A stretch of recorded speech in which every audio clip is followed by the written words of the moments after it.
Las murallas son una seña de identidad de Albarracín y la Fundación Santa María trabaja en su recuperación desde el año 2007. Esta mañana, coincidiendo con la festividad de la patrona de la localidad, se han presentado allí los trabajos de restauración tanto de las propias murallas como de su entorno.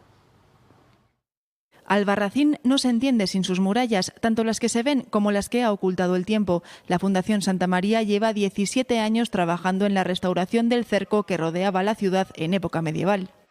Esa muralla ha estado normalmente oculta entre los derrubios de ladera, es decir, son siglos de evolución, entonces todo el escarpe del río ha tenido su propia dinámica y en su propia dinámica viene la acumulación de tierras ocultando los restos no erosionados pervivientes de esa muralla que casualmente te lo encuentras. La actuación en los paisajes amurallados de Albarracín se ha puesto de relieve en este acto. Hasta ahora una intervención de 650 metros.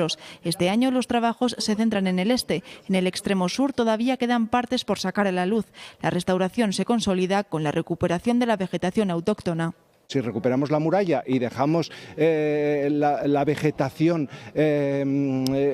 expansiva ahí, pues no estamos haciendo nada. De manera que hay que intentar ordenar la vegetación, ordenar las tierras y darle una solución profesional al entorno inmediato de la muralla. Cuando culminen los trabajos en el sur y en el este, el reto será la parte norte de la muralla, la zona más reconocible y también la que sufre la erosión del paso de los visitantes.